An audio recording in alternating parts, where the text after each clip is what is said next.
Indústria Inteligente, o podcast da Orensys.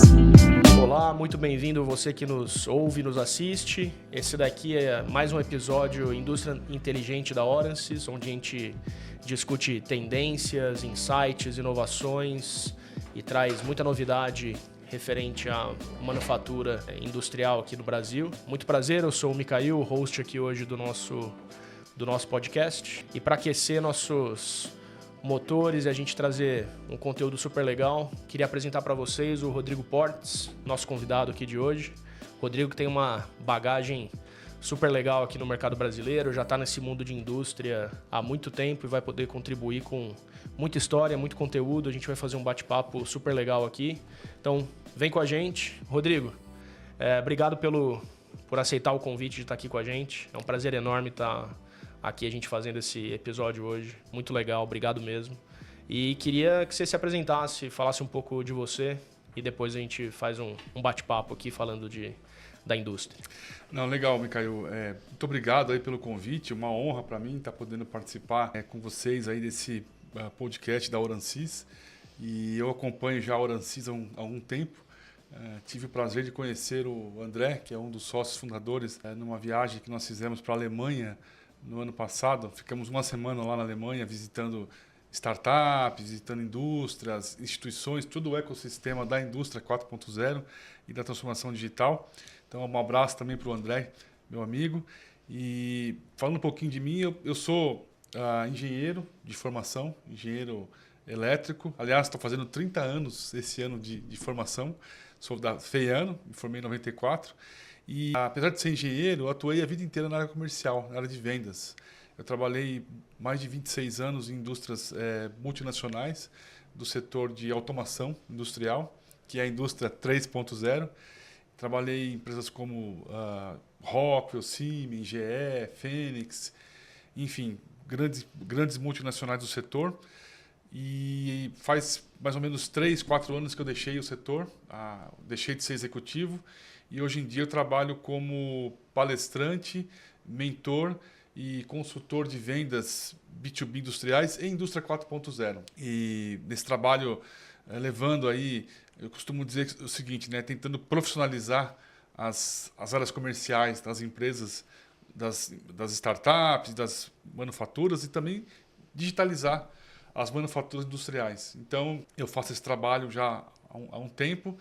E, inclusive, como palestrante, uma das palestras que eu tenho é Desmistificando a Indústria 4.0, que é para levar para o mercado brasileiro, mostrar que a Indústria 4.0 não é um bicho de 7 cabeças e ela é acessível não só às grandes empresas, mas também às pequenas e médias empresas como um todo. Que legal, cara. Acho que, primeiro de tudo, parabéns aí pelos 30 anos. Obrigado. Que legal. E pela jornada que você teve até agora, a gente se conheceu aí há pouco tempo, mas, poxa, que bacana que você está nessa jornada. E acho que, até para a gente começar o nosso papo aqui, você é um dos caras que a gente conhece e tem proximidade, que passou por indústria 3.0, 4.0, a gente já está falando daqui a pouco não, já temos hoje no radar indústria 5.0, a gente vai falar depois um pouquinho também. E nisso tudo vem transformação digital e diversos termos e um monte de coisa que envolve esse cenário. Eu queria pegar a tua percepção, assim, o que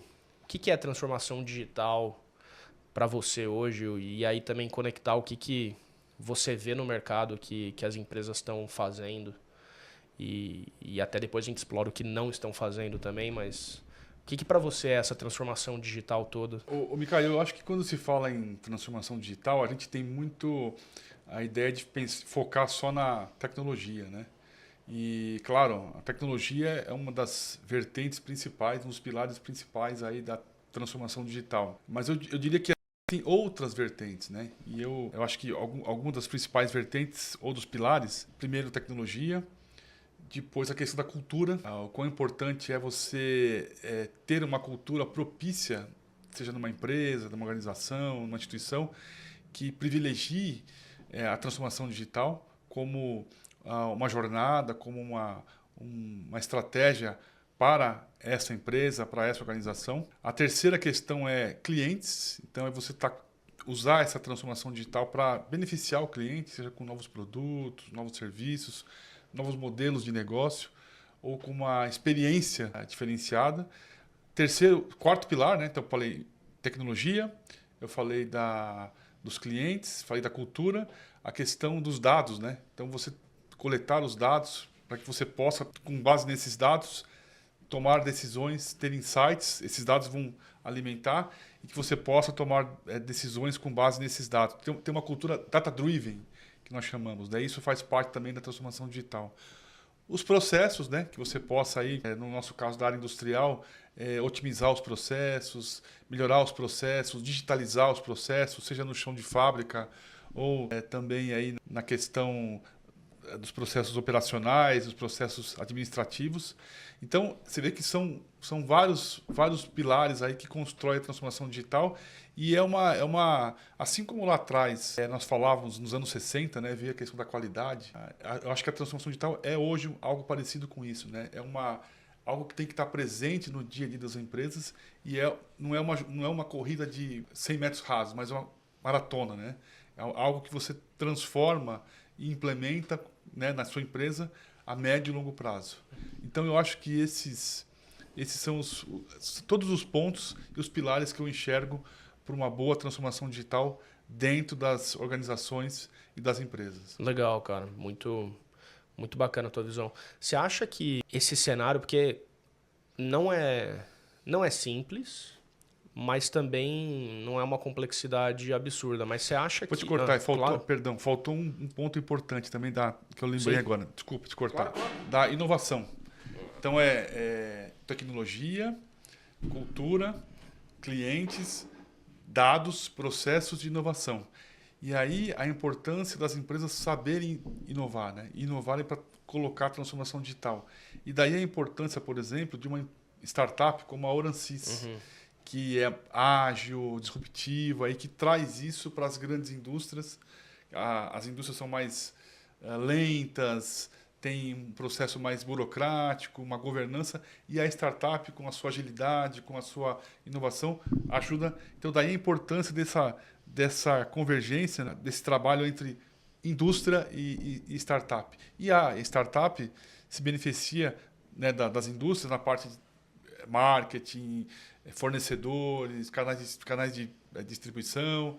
Então, é que faltou esse último ponto, desculpa. Não, muito bom, Perdão. Muito bem complementado. O que passa na minha cabeça, assim, tem muita coisa envolvida em projetos de transformação digital. Igual você falou, a Oransys proporciona isso para as manufaturas brasileiras e até fora do Brasil também a gente tá. Mas, na tua visão, você acha que essa abordagem tão multifacetada, isso daí assusta as empresas a não seguirem esse passo? Você acha que tem outros fatores que faz com que as empresas posterguem ou prolonguem esse tipo de entrada de tecnologia, de entrada de transformação para colher esses frutos mais rápido e se diferenciar mais rápido dos concorrentes? Porque algo que se vê muito no mercado é esse distanciamento do falar e do fazer.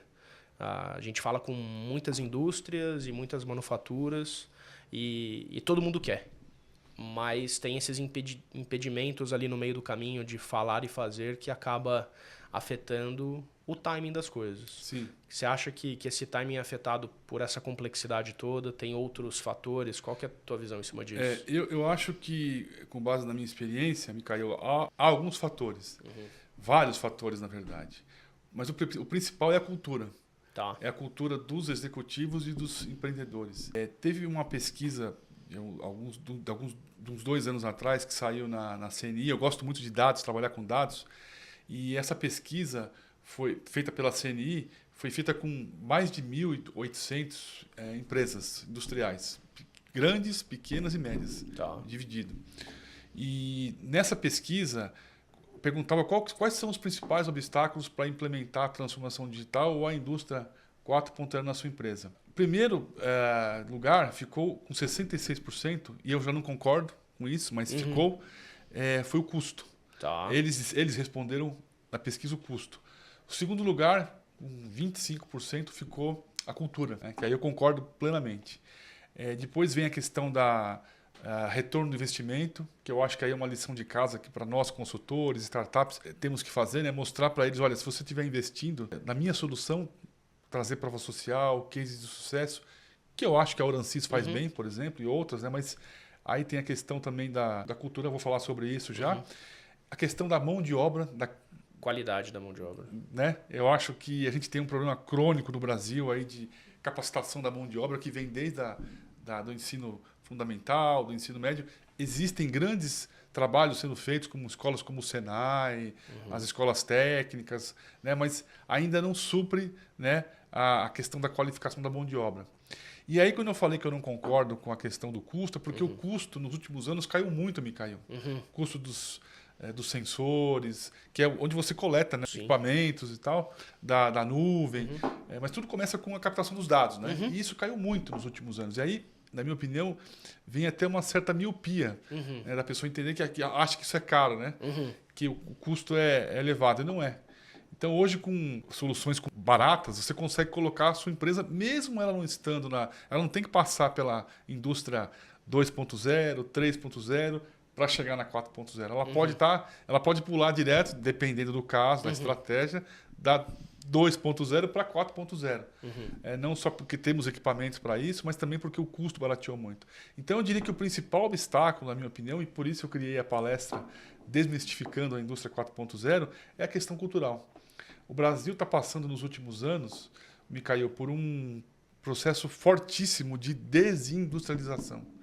Então, a indústria de transformação que representava, nos anos 80, 36% do PIB, fechou ano passado com 11% do PIB.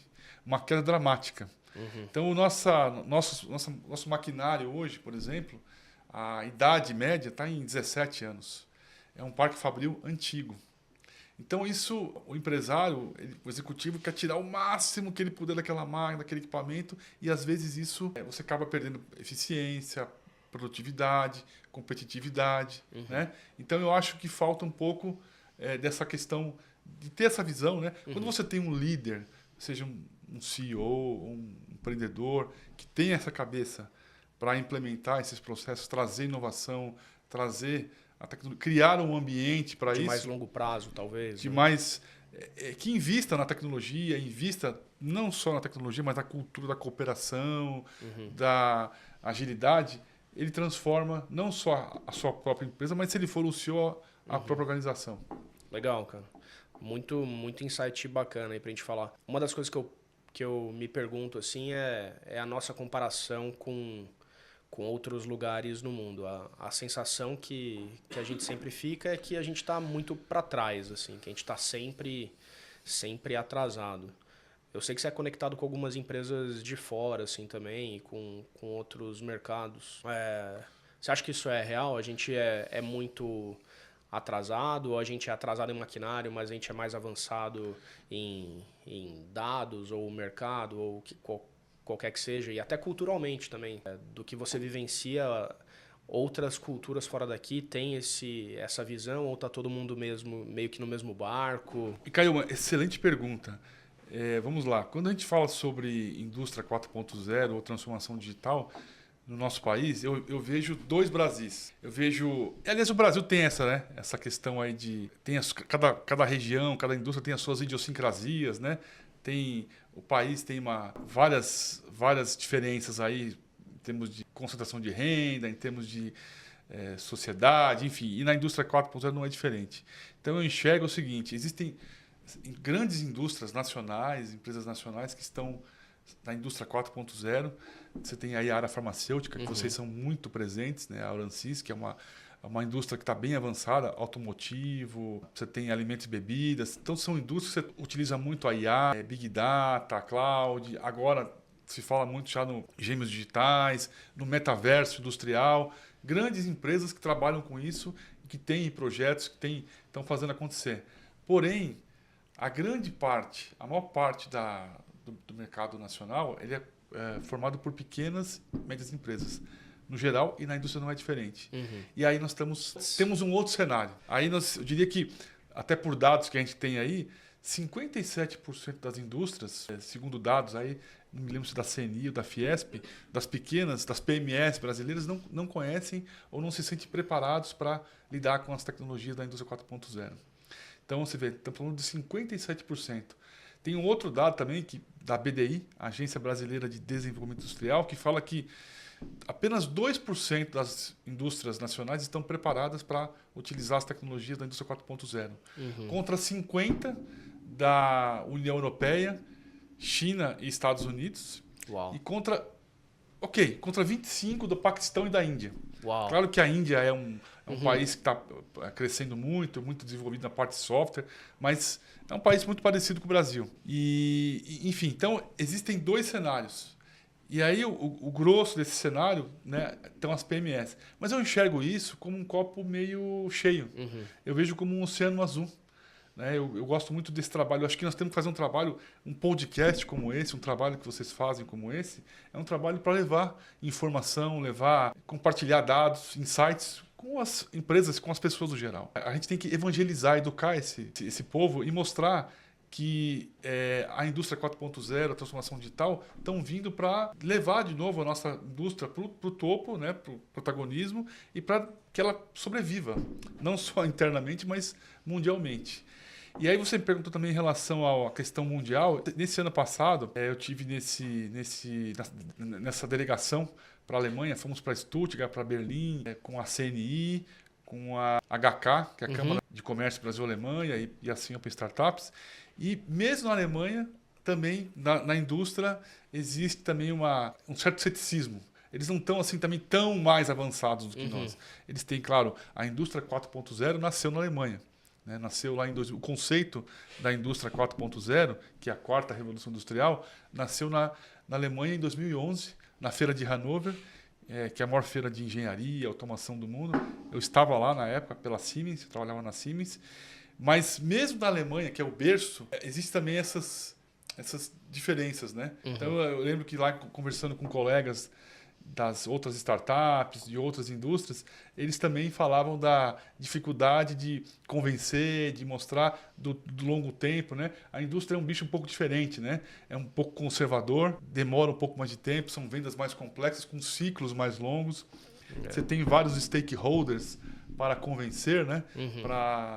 É uma venda mais consultiva, e nesse processo você tem que falar com o decisor, com o influenciador, com o usuário. Então é um processo, mas tem a questão também cultural.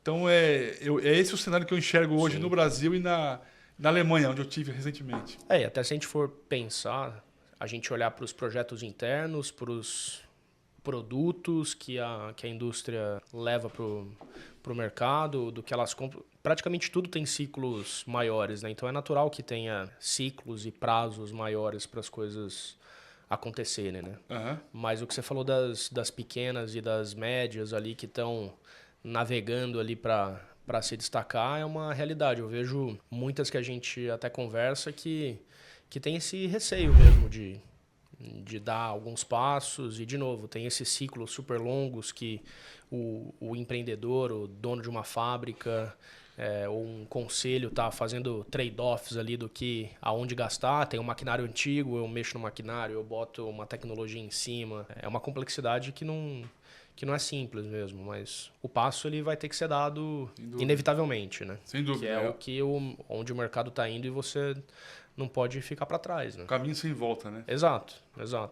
E uma coisa que eu penso, você falou daquela pesquisa do 66% custo e 20 e poucos % de cultura, que você até acha que é o inverso. Uma outra coisa que a gente se esbarra bastante no mercado é que a gente tem muita tecnologia sendo criada aqui no Brasil, nós da Orensys, e tem diversas outras, são um exemplo muito claro disso. Tecnologias brasileiras, feitas por brasileiros, para empresas brasileiras e mundo afora.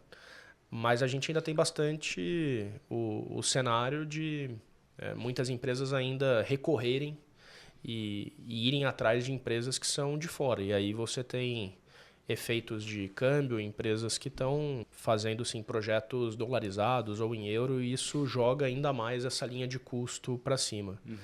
Você acha que isso é uma realidade da gente ter as empresas aqui no Brasil quererem se apoiar ainda em softwares e hardwares que vêm de fora, enquanto aqui tem bastante coisa para ser aproveitado e reduzir mais esse custo?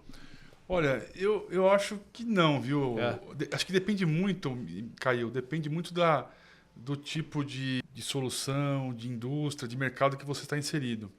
Mas eu vejo assim um dos mercados mais pujantes em relação a novas inovação, ainda mais para a indústria, para as inditechs, né, como a própria Oransys, é o Brasil, com uma série de soluções novas, disruptivas. O Brasil é um país que tem um mercado ainda forte de máquinas, né? O único país da América Latina que tem um mercado de fabricantes de máquinas, de OEMs no Brasil.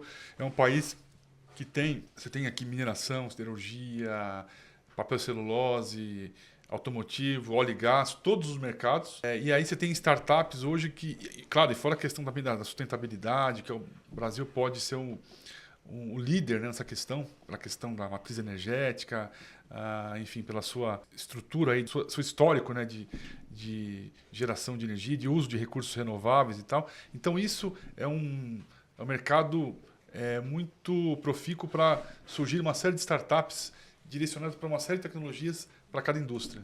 Eu realmente vejo poucas assim hoje indústrias buscando startups fora ou soluções fora, né? A não ser que seja uma solução que ela não Muito tem exclusiva. aqui, muito exclusiva, muito disruptiva, ou muito. Então eu diria que falando das principais tecnologias habilitadoras da indústria 4.0, eu vejo que hoje nós estamos muito bem posicionados aqui no Brasil. Então eu enxergo hoje como não vejo isso como um desafio, um obstáculo, né? E aí você trouxe a questão aí do câmbio, enfim, do custo, né? Eu vejo a questão mais forte mesmo, a questão cultural, da qualificação da mão de obra, do retorno do investimento, né? Mas fundamentalmente a questão cultural. E aí eu acho que a gente tem esse papel aí como enfim, dentro desse ecossistema, né, eu gosto muito de compartilhar informações, eu adoro esse tipo de conversa, de bate-papo, porque eu acho que é um momento super importante para a gente levar a informação. Daí a importância da gente evangelizar, trazer, fazer a venda sem vender. Hoje, né, eu sou um cara de vendas que gosto a vendas 4.0, né, você trazer a informação, compartilhar, evangelizar, e aí a venda vai ser uma consequência, né? Então, eu acho que a questão cultural é super importante e deve ser um trabalho feito todos os dias. Legal. Aliás, cultura é aquilo que a gente faz todo dia de forma natural, né? Então, isso daí acho que é um bom reflexo de como mover essa cultura no dia a dia. Mas muito, muito legal a visão que você trouxe eu realmente concordo. Acho que aqui no Brasil a gente tem um ecossistema em plena evolução de startups e de tecnologia sendo levada ao mercado. E aí entra naquele contexto de tempo e execução para isso entrar na veia das empresas, mas acho que perto do que o mercado brasileiro já passou em termos de velocidade, a gente está super, super bem posicionado. E daí a importância, Micael, do papel do líder, né? O líder moderno, o líder 4.0, né? Que é aquele líder que propicia dentro da sua organização um ambiente de inovação, de experimentação, de colaboração e principalmente o líder que propõe e promove aquele ambiente, aquela segurança psicológica em que você pode experimentar, errar, falhar. Claro que eu não estou falando aqui do erro grave, do erro operacional. Esse deve ser combatido. Mas assim, o erro buscando novos horizontes, buscando novas soluções, melhorias.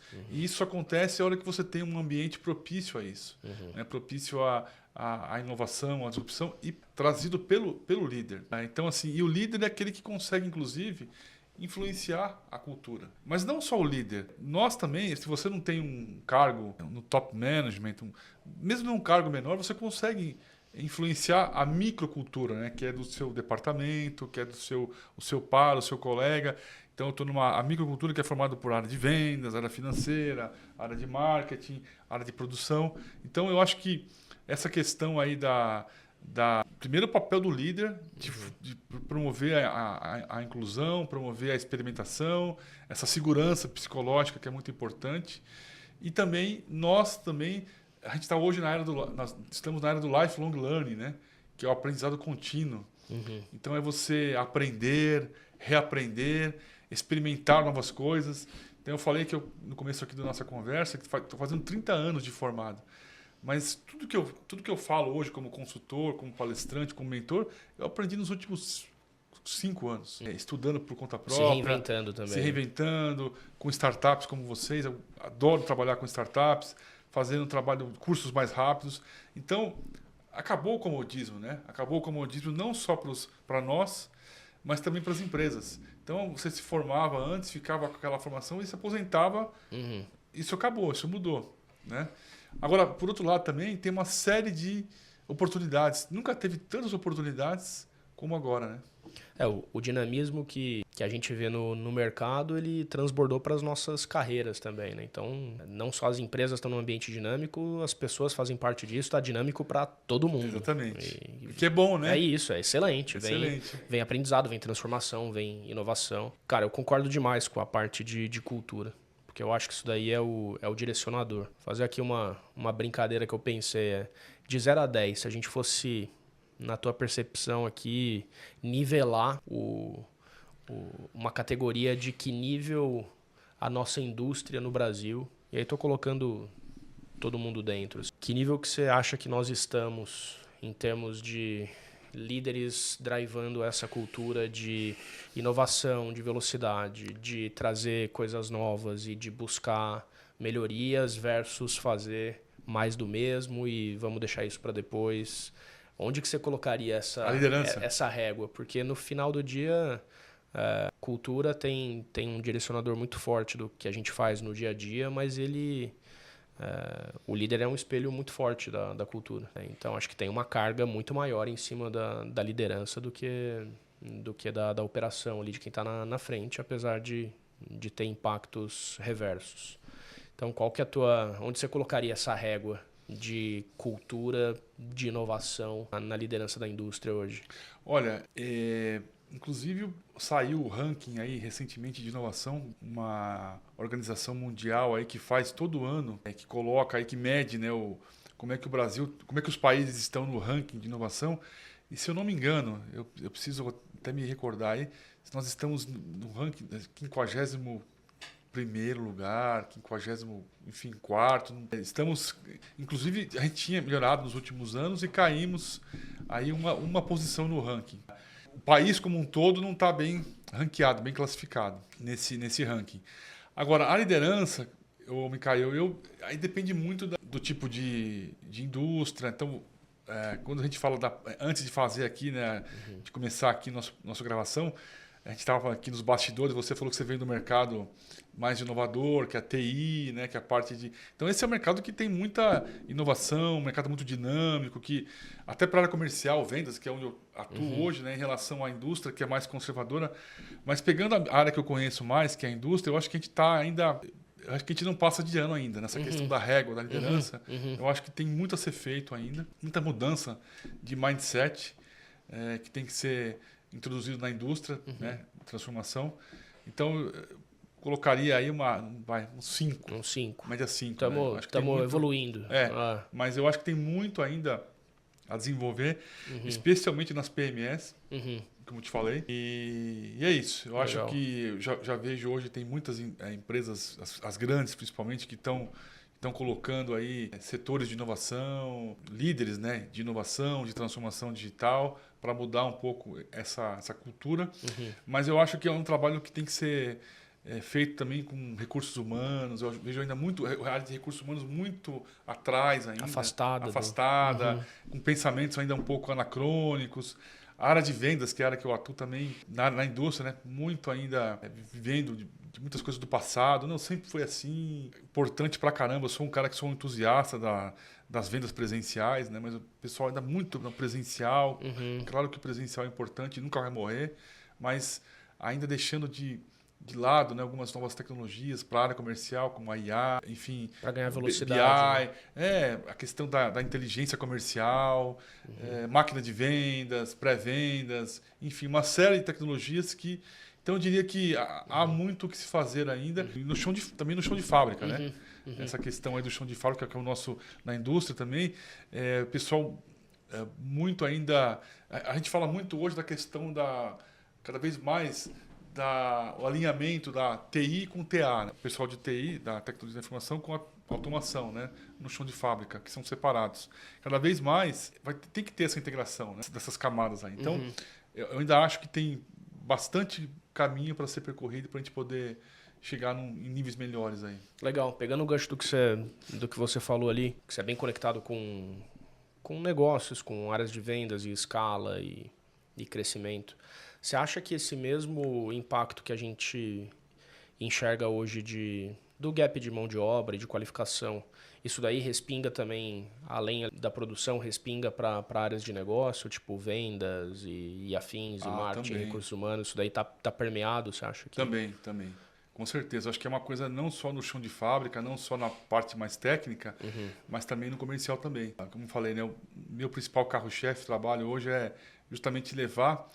eu tenho uma palestra que se chama Futuro das Vendas e o Vendedor 4.0. Legal. Que é onde eu trago justamente mostrando quais são as principais tendências que estão modificando as vendas B2B, também na indústria, como social selling, a IA generativa, a questão da omnichannel, a questão da aproximação vendas e marketing, enfim, uma série de tendências, a personalização, para você poder oferecer aquilo que o cliente precisa, até mesmo que sem ele saber, porque ele tem. E aí, quando eu falo das vendedor 4.0, né, que é o vendedor trazendo para os profissionais de vendas, como é que eles têm, quais são as competências, as hard skills, as competências técnicas e as soft skills, as competências comportamentais que esse novo profissional de vendas tem que ter para justamente lidar com essas mudanças, né? Porque fora isso, fora toda essa questão, essa mudança, há um novo cliente, ao vendedor 4.0 e ao cliente 4.0. Que ele também já está mais conectado, ele já está mais veloz, ele também já está mais rápido, exigente, ele já absorveu informação. Conectado. Então, assim, Micael, hoje, com a questão da transformação digital, com a questão da internet, o poder mudou de mãos, né? Se antes o poder estava concentrado nas mãos das empresas e dos vendedores, hoje o poder está na mão de nós, consumidores. Então, antigamente, quando eu ia comprar uma geladeira, um carro, eu só tinha que ir na loja, falar com o vendedor. Era o único formato que você Era o único tinha. formato. Hoje, quando eu vou comprar um veículo, eu pesquiso muito antes, me informo, ou então vou comprar um equipamento, uma máquina, vou comprar uma solução da Oransys. Então, quando o cliente chega para falar com o vendedor, ele já percorreu 70% da jornada. Então, ele não quer alguém que fale mais do mesmo, ele quer alguém que agregue, um vendedor que agregue para ele no processo de compra, né? Como se fosse realmente um consultor. Ele quer falar com um especialista e um consultor. Isso mudou por causa da transformação digital e também outra coisa, mudou por causa das gerações. A gente tem as gerações, os baby boomers, os que nasceram nos anos 40, meus pais, 50, geração X, que sou eu, que nasci nos anos 70, a geração dos milênios, a geração... né, geração Z, né, Alfa Z, C Alfa, né? E aí é o seguinte, cada vez mais os milênios estão tomando as posições dos baby boomers, né, que estão se aposentando, né? E esses milênios, você que deve ser milênio, né? Isso. Vem com uma outra cabeça. Eles são mais céticos em relação a vendedores, eles não querem ficar mais tomando cafezinho, vou te visitar e tomar um café. Não, eles querem, como você falou, um público exigente, um público antenado, conectado, confiante na opinião de outros usuários. Então, para você poder atender esse novo público, você tem que ter novas habilidades. Gerar conteúdo, se posicionar, fazer podcast, entende? Então, assim, claro que, de novo, deixar isso claro, né? O presencial nunca vai morrer. Exato. Né? Mas é você também atender o cliente como ele quer ser atendido. Então, isso muda toda a questão também comercial, as habilidades, né? Além da questão dominar ferramentas de vendas, entender o que está acontecendo no seu mercado, fazer o social selling, não é usar o LinkedIn só para procurar emprego, mas para gerar conteúdo, ser criativo, não chegar com aquele discurso empático também, né? Empático, boa. Você oferecer aquilo que o cliente precisa, né? Às vezes você não empurrar ofertas, produtos ou ofertas que ele não precisa, vender a todo custo. Né? Então você ter essas características, essas questões comportamentais que vão te diferenciar em relação ao concorrente e fazer você captar a atenção desse cliente. Muito bom, faz muito sentido. Eu estou nesse mundo de vendas e negócio faz um bom tempo, isso daí é muito palpável. Você vem do TI, da outra área, você é um milênio, então a sua cabeça é diferente, né? Não, realmente acho que é uma mudança geracional no mercado que tá dando muito impacto, e a gente vai ter que saber surfar esse novo momento. E aí a gente olhando pro futuro, assim, acho que a gente tem muita coisa acontecendo, muita tecnologia, muitas terminologias e muita coisa sendo criada. E hoje a gente está nesse cenário de 4.0, onde a gente vê que, igual você comentou, 2% está preparado. Não vou nem saber precisar quantos por cento já adotou ou está adotando ou pensando no próximo ano. Mas quem vai se destacar vai entrar nesse ciclo mais rápido. E a gente está aqui falando de a evolução da indústria 4.0, digitalização, transformação digital, e já está vindo uma nova onda de indústria 5.0 que já está sendo falado e já está eclodindo aí há um tempo, que é a indústria 4.0 foi essa interconectividade toda dentro do mundo industrial, e agora já se fala na 5.0, que é juntar essa conectividade toda, a automação toda e otimizações feitas com a capacidade de personalização da mente humana, juntar isso tudo e trazer produtos cada vez mais inovadores, personalizados e diferenciados lá na ponta. Olhando para esse mercado todo que a gente está ali falando ainda de 4.0, está chegando o 5.0. Você acha que isso é um alerta ou é um movimento natural da gente se consolidar numa indústria 4.0, calçar esses sapatos ao longo de um tempo para depois pensar no 5.0? Ou a tua mensagem aqui seria, as empresas que já estão olhando ali já começam a olhar também, já dá os passos o mais rápido possível? Qual que é a tua leitura em cima dessa visão de futuro, de tudo que está acontecendo? Eu acho que é uma continuidade. Tá. E aí não tem assim, eu não diria para você que a gente tem que terminar uma para começar a outra, né? A gente continua forte na indústria 3.0, que é a automação industrial, que são os CLPs, os inversores de frequência, os softwares SCADA, MES. Então, tudo isso continua muito forte e, em paralelo, veio a 4.0 como sequência da 3.0, mas a 3.0 continua, diria que a maior parte do nosso país está na 3.0 ainda, ou está ali no teto da 3.0. A 5.0 nasceu do conceito no Japão, em 2016, com a Sociedade 5.0, que é algo bacana, que é algo que é super interessante para o planeta, para o ser humano, que é algo focado no ser humano, né? Se a indústria 4.0 é focada na tecnologia, a indústria 5.0 traz o conceito do foco na sustentabilidade, na qualidade de vida e na inclusão, e no foco no ser humano. Então, eu acho um negócio bacana que a gente cada vez mais, né, para a questão aí do planeta, aquilo que nós estamos vivenciando, as questões climáticas, eu acho super interessante. Então, eu vejo isso como, cada vez mais no futuro, uma jornada. E cada vez mais eu vejo o ser humano trabalhando junto com a máquina, né, com os robôs colaborativos. Eu não vejo assim como...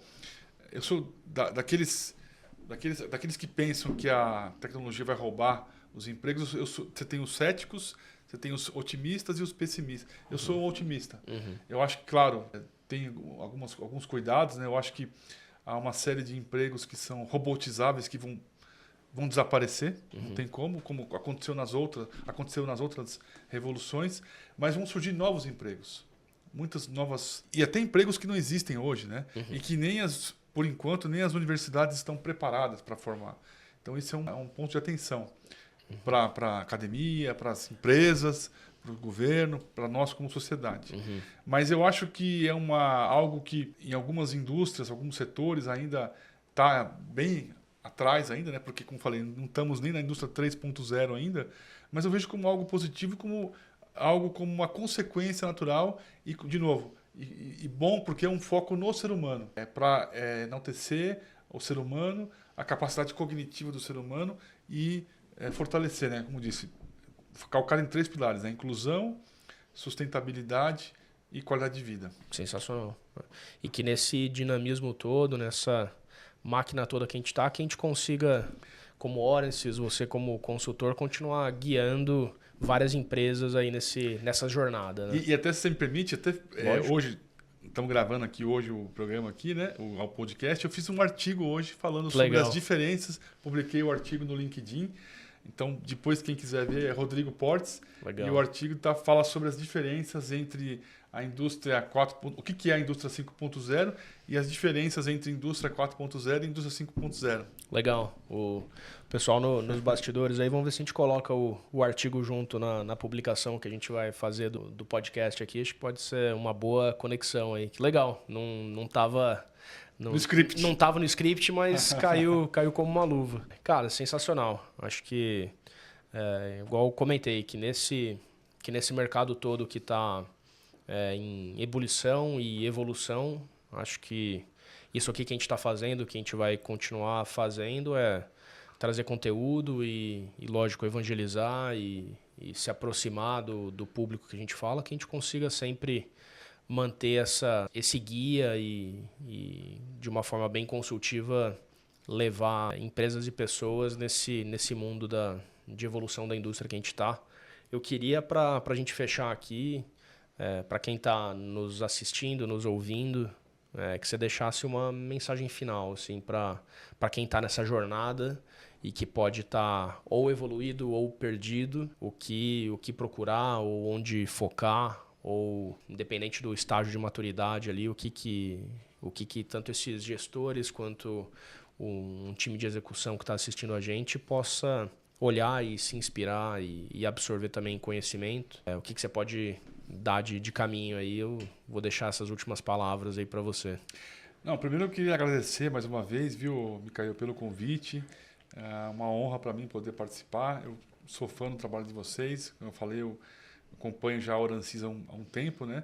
E gosto muito do André. Um abraço para ele novamente. E o trabalho que vocês fazem aí em algumas indústrias é fantástico. Parabéns. Obrigado, cara. Vocês estão já realmente num nível extraordinário. E, bom, o meu recado é o seguinte, não ter medo, não ter receio, se jogar. Você não vai perder o emprego para a máquina, você vai perder o emprego para aquela pessoa que domina a máquina, a tecnologia. Então, experimentar, buscar, testar.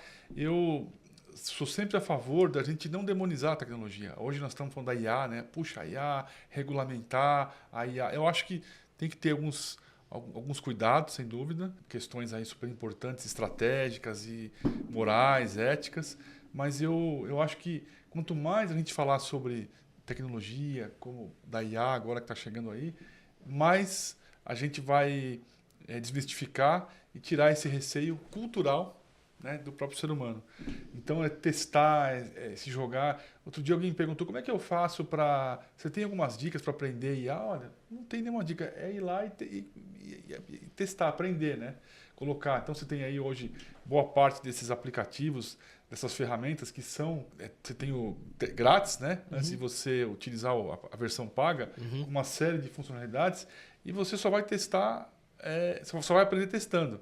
A transformação digital foi um turbo, né, para a pandemia, uhum, perdão, foi um turbo para a transformação digital. Do dia para a noite, a gente teve que aprender. Então, meus pais, por exemplo, que tinham receios de ir no banco, de usar o WhatsApp, de usar o aplicativo do banco, tiveram que usar do dia para a noite. Tiveram que perder o receio e utilizar. Sem muita escolha, o caminho sem muita escolha. Então, hoje eles usam, antes da pandemia, não usavam o aplicativo do banco, uhum, não usavam pouco o WhatsApp, e aí tiveram que aprender. Então, muitos projetos que estavam em laboratório foram impulsionados pela Covid, né? Então, é isso que eu enxergo hoje, que é você se jogar, você buscar conhecimento. Como eu falei, estamos na era do lifelong learning, que é o aprendizado contínuo, do reskilling, aprender, reaprender. Muitos também falam como empreendedores que tem que destruir o seu negócio para continuar sobrevivendo, mudar o seu modelo de negócio para continuar competitivos. E é isso. Até eu mesmo, né? Eu me reinventei, eu deixei de ser executivo e passei a ser empreendedor, como, enfim, palestrante, consultor e até digital influencer para a indústria. Então você tem que estar sempre se reinventando e buscando E nesse mundo, né, que a gente vive, em que as coisas mudam constantemente de forma tão rápida, eu diria que é uma questão de sobrevivência. Muito bom, cara. Muito bom. Muito insight bacana. De novo, eu vou te agradecer pela presença aqui. Acho que a gente tem margem aqui que a gente não explorou pelo tempo para cobrir em vários outros episódios aqui que a gente pode fazer para frente. Então já vou deixar convites futuros aqui para a gente se juntar de novo. Obrigado mesmo pela presença aqui, pelo que você compartilhou com a gente. Para quem está nos assistindo aqui, nos ouvindo, obrigado pela presença. A gente está encerrando aqui mais um episódio da Indústria Inteligente, aqui com o time da Orances.